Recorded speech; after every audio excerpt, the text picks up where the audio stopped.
Everyone, तो कैसे हैं आप सब। उम्मीद करता हूँ आप सब बढ़िया ही होंगे। आज की इस वीडियो में हम लोग कंटिन्यू करने वाले हैं एपिडेमियोलॉजी एंड डायग्नोस्टिक माइक्रोबायोलॉजी का आगे वाला पार्ट। मैंने प्रीवियस वीडियो में आप लोगों को बेसिक टर्म्स तो बता ही दिए हैं, तो आज हम लोग जानेंगे स्प्रेड ऑफ इन्फेक्शन क्या होता है। तो स्प्रेड ऑफ इन्फेक्शन जानने से पहले हम लोग जान लेते हैं रिजर्वायर क्या होता है। ठीक है, तो रिजर्वायर के अंदर पहला टाइप है ह्यूमन रिजर्वायर। सो हम लोग को इसके अंदर देखना रहता है सोर्स एंड रिजर्वायर क्या होता है। Like identifying the source or reservoir is an important aspect of epidemiology। ठीक है, मतलब आइडेंटिफाई करना बहुत ही ज़्यादा इंपॉर्टेंट होता है। सोर्स क्या है एंड रिजर्वायर क्या है। इफ सोर्स और reservoir of infection can be eliminated और कंट्रोल्ड, अगर सोर्स और रिजर्वायर जो है इन्फेक्शन का, अगर हम लोग उसको एलिमिनेट कर लेते हैं या फिर उसको कंट्रोल कर लेते हैं, the cycle interrupts and the transmission is prevented. जो साइकिल है ना ट्रांसमिशन का, वो इंटरप्ट हो जाता है, टूट जाता है, एंड ट्रांसमिशन जो रहता है वो प्रिवेंट हो जाता है। तो अगर हम लोग को सोर्स एंड रिजर्वायर का पता चल जाए एंड अगर हम लोग उसको कंट्रोल कर दे या फिर एलिमिनेट कर दे, तो ट्रांसमिशन ऑफ डिसीज रहता है ना, इन्फेक्शन, वो रुक जाता है। अब हम लोग जान लेते हैं सोर्स क्या होता है। The location from which pathogen is immediately transmitted to the host. मतलब एक ऐसा लोकेशन जहाँ से जो पैथोजन है डायरेक्टली ट्रांसमिट होता है होस्ट के अंदर। मतलब समझो मैं एक इंसान हूँ, ऑब्वियसली इंसान हूँ।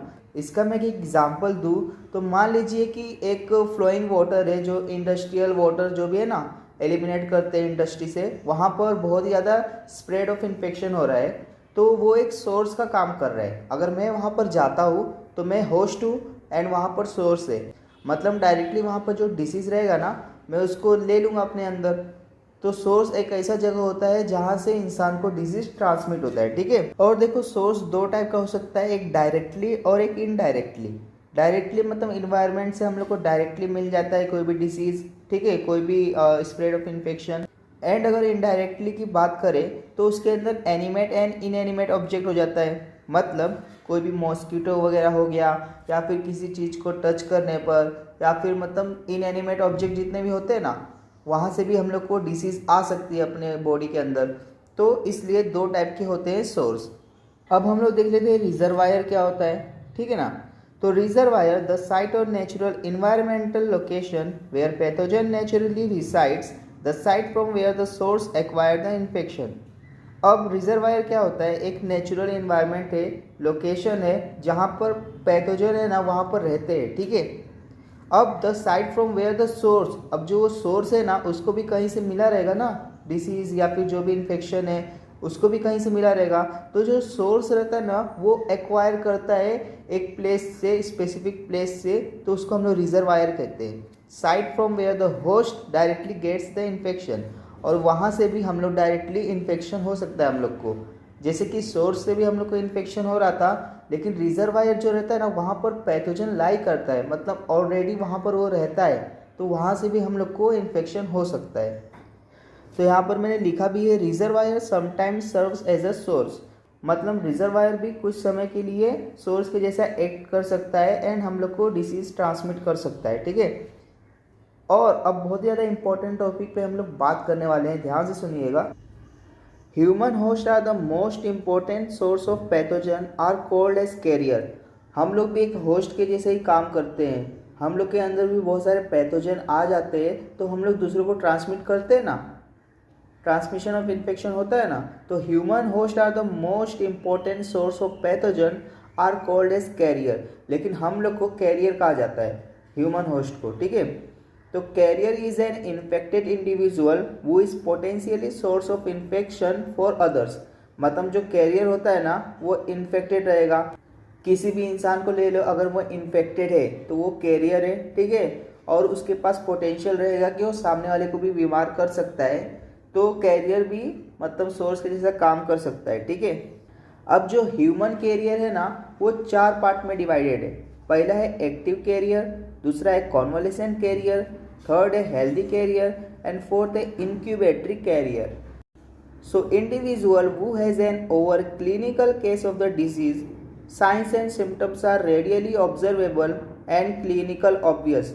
मतलब कोई इंसान है, उसका क्लिनिकल केस हम लोग को दिख रहा है। ठीक है, हम लोग को पता है वो इंसान बीमार है, उसके साइन एंड सिम्टम्स भी दिखाई दे रहे हैं। ठीक है, एंड वो ऑब्जर्वेबल है, मतलब हम लोग को दिखाई दे रहा है कि वो बंदा डिफेक्टेड है या फिर इन्फेक्टेड है, ठीक है।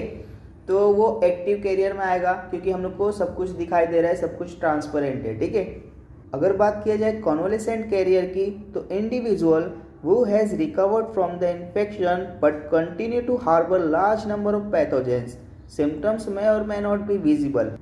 मतलब एक इंसान जो रिकवर हो गया है इन्फेक्शन से, ठीक है, लेकिन वो कंटिन्यू करेगा हार्बर, मतलब बहुत सारे अलग अलग पैथोजन को हार्बर करना स्टार्ट कर देगा, ठीक है, लार्ज नंबर ऑफ पैथोजन को वो हार्बर करेगा और साइंस एंड सिम्टम्स भी दिखाई नहीं देगा, ठीक है। साइन एंड सिम्टम्स में और मे नॉट बी विजिबल, या फिर दिख भी सकता है या फिर नहीं भी दिख सकता है। तो ऐसे इंसान को, ऐसे कैरियर को कॉन्वलेसेंट कैरियर कहा जाता है। इसका एग्जाम्पल है ट्यूबरक्यूलोसिस। बात करते हैं हेल्दी कैरियर की, तो an individual who harbours the pathogen but is not ill do not show any symptoms. एक ऐसा इंसान जो हार्बर करेगा पैथोजन को लेकिन वो बीमार नहीं पड़ेगा, ठीक है, do not show any symptoms, कोई भी तरह का सिम्टम्स शो नहीं करेगा, ऐसे कैरियर को हेल्दी कैरियर कहा जाता है, ठीक है। बात करते हैं incubatory carrier. Individual who can transmit a disease causing agent to other during the incubatory period of the disease, they themselves do not show any symptoms. कुछ ऐसा कहा गया है कि कोई भी एक इंसान है वो ट्रांसमिट करेगा एक डिसीज़ को, ठीक है, वो जो डिसीज़ कॉजिंग एजेंट है ना उसके शरीर में एंटर कर लिया है, लेकिन वो डिसीज़ किसी भी तरह का साइन एंड सिम्टम शो नहीं कर रहा है, ठीक है। तो अगर साइंस एंड सिम्टम्स शो नहीं कर रहा है मतलब वो इंसान अभी तक बीमार नहीं हुआ है, या फिर अगर बीमार हो भी गया है तो उसके साइन एंड सिम्टम्स हम लोग को दिखाई नहीं दे रहे, ठीक है, लेकिन वो इंसान क्या करता रहता है, वो दूसरे लोग को भी इन्फेक्ट करता रहता है, ठीक है। तो ऐसे इंसान को बोलते हैं इंक्यूबेटरी पीरियड, मतलब इंक्यूबेटरी कैरियर, ठीक है। मतलब जो इंसान है ना उसके अंदर डिसीज कॉजिंग एजेंट उसके अंदर आ चुका है, ठीक है, लेकिन वो किसी भी तरह का साइन एंड सिम्टम्स दिखाई नहीं दे रहा है, ठीक है। कोई एक इन्फेक्शन है, कोई एक बैक्टीरिया है किसी इंसान के अंदर एंटर कर चुका है, ठीक है, लेकिन किसी तरह का साइन एंड सिम्टम शो नहीं कर रहा है, ठीक है। और क्या कर रहा है, साथ ही साथ में वो ट्रांसमिट कर रहा है डिसीज़ को, मतलब एक इंसान से दूसरे इंसान को ट्रांसमिट कर रहा है इंक्यूबेटरी पीरियड के अंदर, ठीक है। तो ऐसे डिसीज़ को, मतलब जो इंसान रहेगा उसके अंदर साइन एंड सिम्टम्स दिखाई नहीं देगा, और ऐसे कैरियर को हम लोग बोलते हैं इंक्यूबेटरी कैरियर, ठीक है। एंड अगर बात की जाए कॉन्वलेसेंट हेल्दी इंक्यूबेटरी की, तो अगर आवर्स तक, मतलब घंटों तक अगर किसी इंसान को है, कोई भी डिसीज़ किसी के अंदर एंटर किया तो उसको हम लोग कैजुअल कैरियर कहेंगे। अगर डेज, कुछ दिन हो गया है तो उसको हम लोग एक्यूट कैरियर कहेंगे। अगर वीक्स हो गया है, मतलब हफ्ते हो गए हैं, तो उसको हम लोग बोलेंगे ट्रांसिएंट कैरियर्स। एंड अगर ईयर हो गया, मंथ हो गया, तो हम लोग उसको बोलेंगे क्रोनिक कैरियर्स। एंड ऐसे क्रोनिक जो कैरियर्स होते हैं वो बहुत ही ज़्यादा ट्रांसमिशन रेट को हायर बना देते हैं, ठीक है, मतलब उनके अंदर जो डिसीज कॉजिंग एजेंट रहता है ना वो बहुत ही ज़्यादा हाई रेट में ट्रांसमिट होता है, एंड साथ ही साथ वो पेशेंट को या फिर जो इंसान रहेगा ना उसको भी इन्फेक्ट कर सकता है। नेक्स्ट है हमारा एनिमल रिजर्वायर। हम लोग ने ह्यूमन रिजर्वायर तो देख ही लिया है, अब हम लोग देखते हैं एनिमल रिजर्वायर, ठीक है। तो एनिमल रिजर्वायर में human can contact pathogens from animals from different mechanism, मतलब जो इंसान रहते हैं उनको जो डिसीज़ रहता है ना, मतलब डिसीज़ कॉजिंग जो एजेंट रहते हैं वो एनिमल के थ्रू मिलते हैं, ठीक है। तो मतलब सोर्स का टाइप जो रहता है वो एनिमल रिजर्वायर रहता है, ठीक है। So disease transmitted to humans from animal is known as zoonosis, मतलब कोई भी डिसीज ह्यूमन को एनिमल से मिल रहा है तो उसको हम लोग बोलते हैं जूनोसिस, ठीक है। अब ये किस तरह हम लोग को मिलता है, उसके डिफरेंट मैकेनिज्म है। अगर bite and bite diseased animal, अगर कोई भी कैट या फिर डॉग हम लोग को बाइट करता है तो हम लोग को रेबीज होता है ना, तो आ जाता है वो एनिमल रिजर्वायर के फर्स्ट पार्ट में, ठीक है। सेकेंड है direct contact with animal flash. अगर हम लोग को एनिमल फ्लैश डायरेक्टली हम लोग को मिलता है उसका मतलब कॉन्टैक्ट होता है, मतलब डायरेक्ट कॉन्टैक्ट हम लोग को एनिमल के जो मीट होते हैं उससे होता है, तो हम लोग को ट्यूलेरेमिया जैसे बीमारी हो जाती है, ठीक है, इन्फेक्शन हो जाता है। इफ़ बाइटन बाय आर्थ्रोपोड्स वेक्टर्स, जैसे कि मॉस्किटो एंड टिक्स हम लोग को काटते ही है, मलेरिया एंड डेंगू आप लोग को मतलब पता ही होगा, तो ये सारी चीज़ें भी आ जाती है एनिमल रिजर्वायर में, ठीक है। ब्रिंगिंग कंटामिनेटेड काउस मिल्क, जो दूध होता है गाय का, अगर वो कंटामिनेटेड है तो हम लोग को टीबी या फिर ब्रुसेलोसिस जैसी बीमारियां हो जाती है। Inhaling dust particles contaminated by animal product, मतलब जो भी डस्ट पार्टिकल उड़ते हैं ना, जैसे कि अगर हम लोग किसी भी मतलब मुर्गी वाले के शॉप पे चले जाए तो हम लोग को वहाँ पे उसका डस्ट पार्टिकल जो उसके फेदर्स के उड़ते हैं, अगर वो भी बहुत ज़्यादा कंटामिनेटेड है या फिर जो हमारा हैन है वो अगर डिसीज्ड है तो हम लोग को उससे भी बीमारी हो सकती है, जिसको हम लोग हैंटा वायरस कहते हैं। ठीक है। एंड एनिमल प्रोडक्ट के बहुत सारी चीज़ें आती है, अगर वो कंटामिनेटेड है तो हम लोग को उससे हैंटा वायरस हो सकता है। ठीक है। ईटिंग अनसफिशियंटली अनकुक्ड इन्फेक्टेड फ्लैश, मतलब कोई भी हम लोग मीट लेके आ रहे हैं, ठीक है, और अगर हम लोग उसको अच्छे से पकाए नहीं, ठीक है, एंड साथ ही साथ वो इन्फेक्टेड है तो हम लोग को वो एंथ्रेक्स या फिर ट्रिचिनोसिस करके बीमारियां दे सकती है। ठीक है। और जो हम लोग को डोमेस्टिक एनिमल्स रहते हैं ना, वो हम लोग को जूनोसिस कर सकते हैं हायर रेट में, क्योंकि हम लोग उससे डायरेक्टली कॉन्टेक्टेड रहते हैं ना। और जो वाइल्ड एनिमल्स रहते हैं वो हम लोग को स्पोरेडिक डिसीज कॉज कर सकते हैं, जैसे कि हमारे आसपास जो डॉग्स एंड जो कैट्स घूमते रहते हैं वो सारे वाइल्ड एनिमल्स में आती है। ठीक है। तो वो हम लोग को स्पोरेडिक डिसीज दे सकती है। लेकिन जो डोमेस्टिक एनिमल हम लोग जो घर पे पालते हैं वो हम लोग को जूनोसिस कॉज कर सकती है हायर रेट में, क्योंकि अगर वो भी इन्फेक्टेड हुआ तभी वो कॉज करेगा। ठीक है। अब बात करते हैं ट्रांसमिशन ऑफ डिसीज़ क्या होता है। तो ट्रांसमिशन ऑफ डिसीज़ में 4 टाइप्स है: direct contact, droplet, indirect contact and vehicle transmission. ठीक है। एक एक करके हम लोग सब कुछ समझने वाले हैं। ठीक है। डायरेक्ट कॉन्टैक्ट ट्रांसमिशन में एक्चुअल फिजिकल इंटरेक्शन होता है, जो भी इन्फेक्शियस सोर्स रहता है ना उससे हम लोग का फिजिकल इंटरेक्शन होता है। Also called as person to person contact transmission.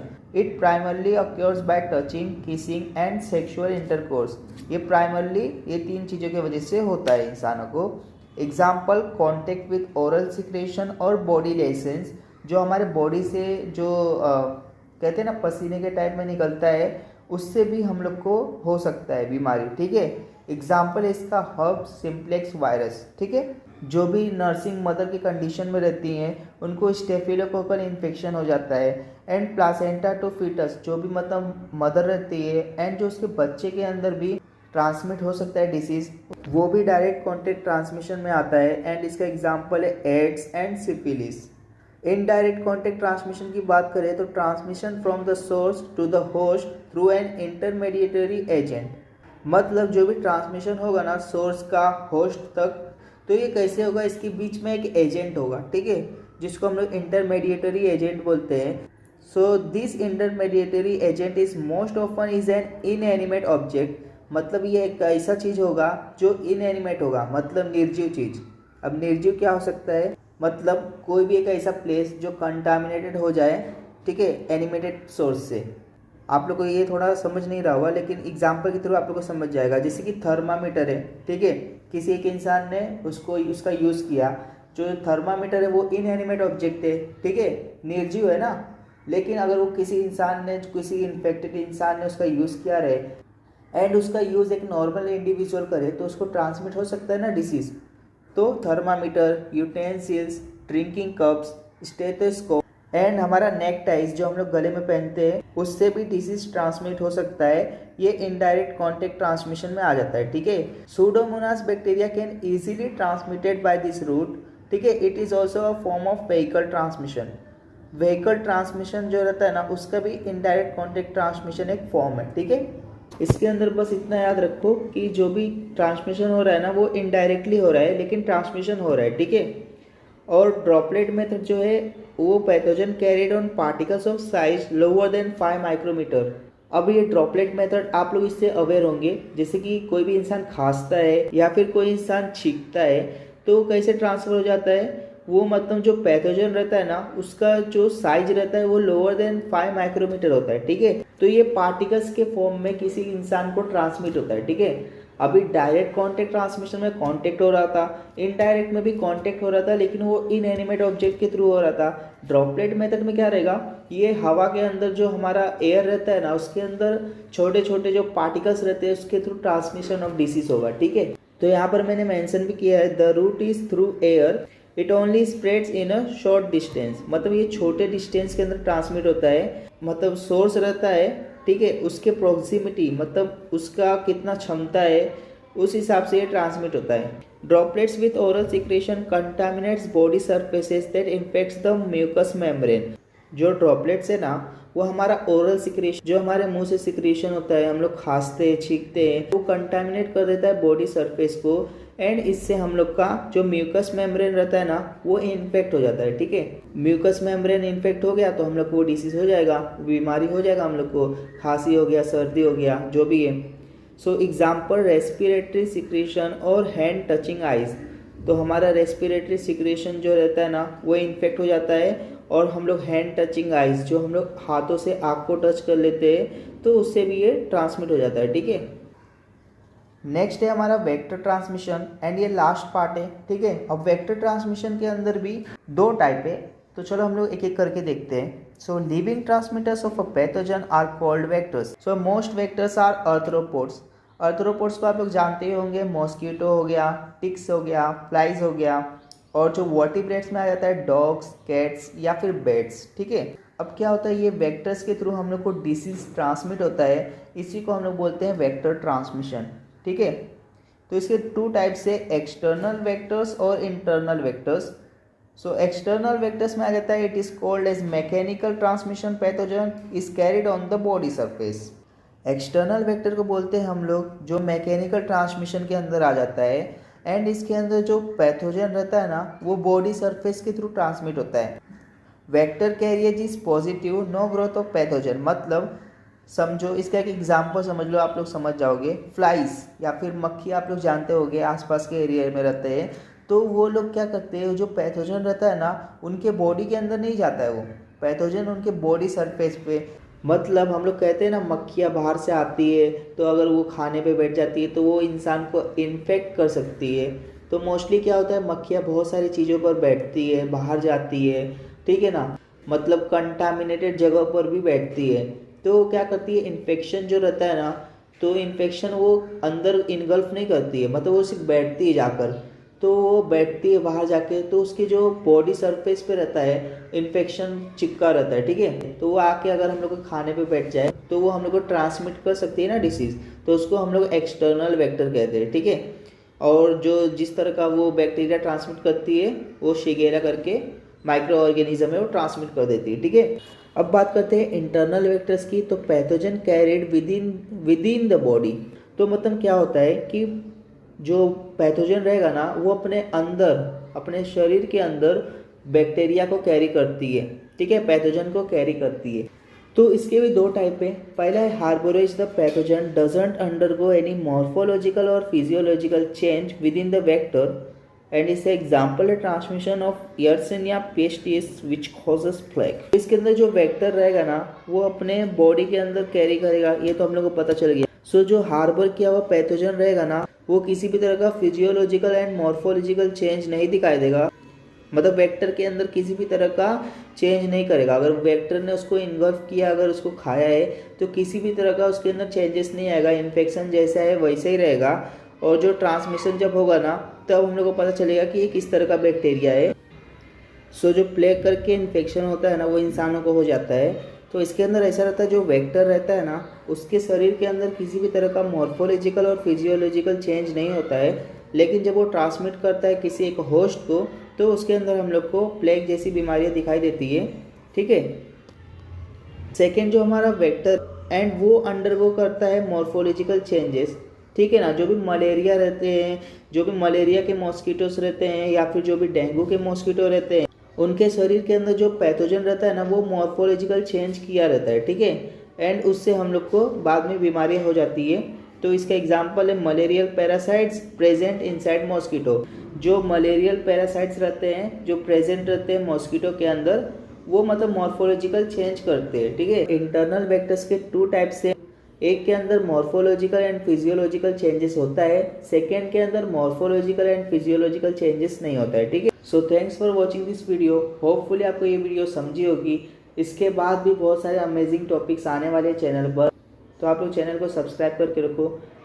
मिलते हैं अपने नेक्स्ट वीडियो में। Thanks for watching.